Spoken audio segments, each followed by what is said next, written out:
Setiap malam aku harus menggelar daripada sorbanku ya Aisyah. Tidak kurang dari 1000 rakaat aku salat taubat kepada Allah.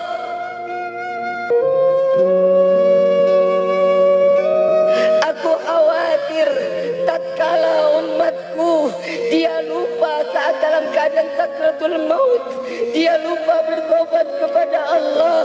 Aku mengharap kepada Allah agar salat taubatku ini dapat menambah daripada taubat umatku.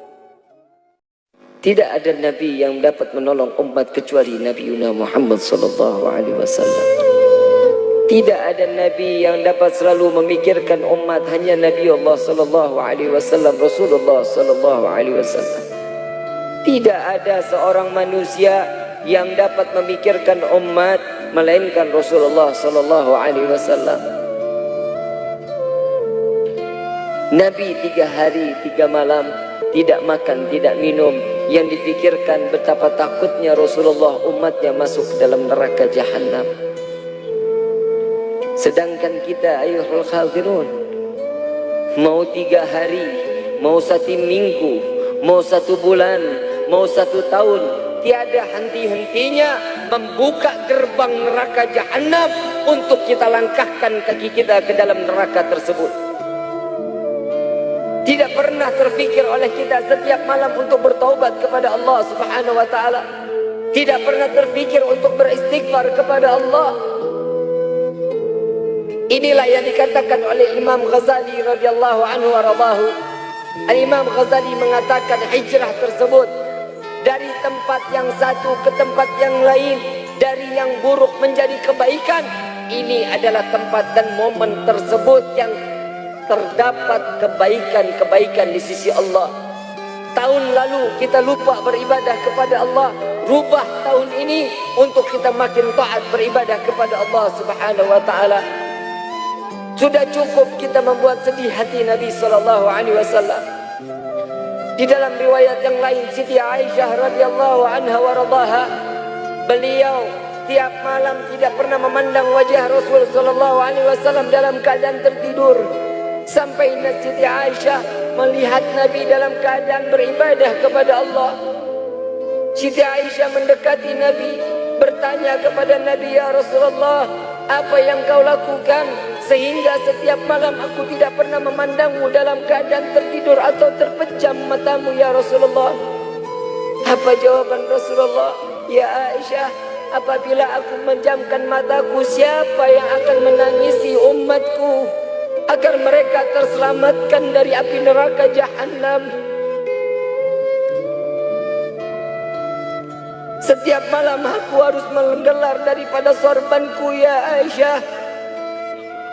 Tidak kurang dari 1000 rakaat aku salat taubat kepada Allah.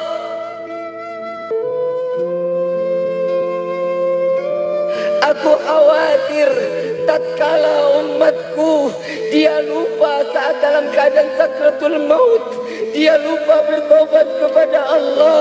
Aku mengharap kepada Allah agar salat taubatku ini dapat menambah daripada taubat umatku. Setiap malam Nabi 1000 rakaat salat taubat untuk umatnya. Pernahkah kita berterima kasih kepada Sayyidina Muhammad? Pernahkah kita mengucapkan syukur kepada Allah bahwa kita diciptakan oleh Allah sebagai umat Nabi Muhammad?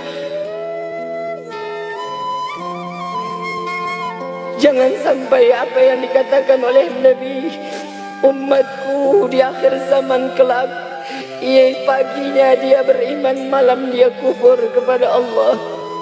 Malamnya dia beriman, paginya dia kufur kepada Allah. Ya Allah, jauhkan kami daripada kekufuran. Ayuhal khadirun jamaah rahimakumullah. Perjuangan Nabi tidak terhenti sampai semasa hidupnya. Bahkan sampai meninggalnya Nabi SAW yang diingat adalah umat. Sudah pernah kita menjawab panggilan Rasulullah? Saat sakratul maut Nabi mengatakan ummati, ummati, ummati. Dengan penuh kasih sayang Nabi memanggil umat. Pernah kita menjawab labbaik ya Rasulullah, labbaik ya Rasulullah, labbaik ya Rasulullah.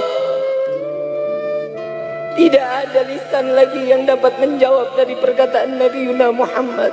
Dosa apa lisan kita ini? Bukan hanya memanggil, tapi memberikan satu kunci di hadapan Allah. Aqimis salah, aqimis salah, aqimis salah. Dirikan salat, dirikan salat, dirikan salat.